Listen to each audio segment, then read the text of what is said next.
चला तर आज आपण बनवणार आहे ओले बोंबील. हे बघा मस्त. चला तर आता आपण याला स्वच्छ करून धुवून घेऊया पाण्याने. स्वच्छ धुवून घेतले आणि आपल्याला हे फ्राय करायचे बरं का. याची भाजी होते पण आपल्याला याची फ्राय करायची छान. आता याला आपण मस्त असे पिळून घेऊया.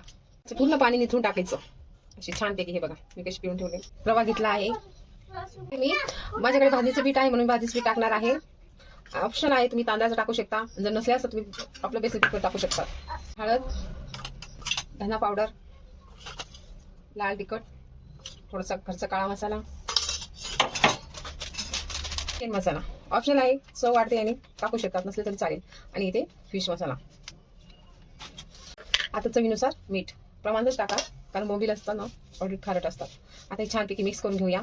हे बघा आपलं मिश्रण असं झालं आहे. इथे मी आता ओले बोंबील घेतले आहे. हे बघा असे टाकून घेऊया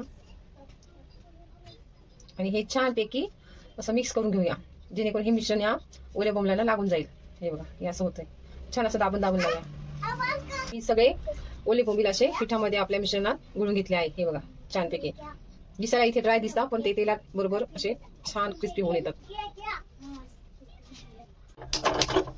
ते पॅन ठेवला आहे गरम करायला. आता पॅन मध्ये तेल गरम होईपर्यंत वाट बघूया. आणि आपण हे असे तयार केलेले बोंबील आहेत. ते बघा मस्त. त्याला पूर्ण हे मिश्रण लावून तेल गरम झालंय. आता हे आपण सगळे असे छान मिश्रण मध्ये घोळून घेतलेले बोंबील आता आपण फ्राय करून घेऊया. एक एक असं छानपैकी तेलामध्ये आपण सोडूया. गॅसची फ्लेम थोडी मीडियम ठेवूया, नाही तर आपण हे टाकलेले बोंबील असे जळू देऊ. हे पूर्ण असे आपण फ्रायमध्ये ठेवू. बोंबलेला फ्राय व्हायला वेळ लागत नाही. 1 ते 2-3 मिनिटात होतील हे. आणि असे छान मंद आचेवर क्रिस्पी होऊ द्यायचे. हे बघा आता हे एक ओले बोंबील आपण असे पलटी करून घेऊया. आता वरची साईड आपण खाली करून घेऊया. तुम्ही ही रेसिपी नक्की करा आणि आवडली तर माझ्या चॅनलला आधी सबस्क्राईब करा, मग लाईक करा, कमेंट करा आणि शेअर करा. आमच्या चॅनलवर जर नवीन असेल तर नक्की माया केशवे कुकिंग अँड रेसिपीमध्ये चॅनलवर जाऊन सबस्क्राईब करायला विसरू नका. ही रेसिपी अगदी 2 ते 3 मिनिटात होणारी आहे. त्याला फार वेळ लागत नाही आणि एकदम साहित्यही एकदम थोडक्यात लागेल.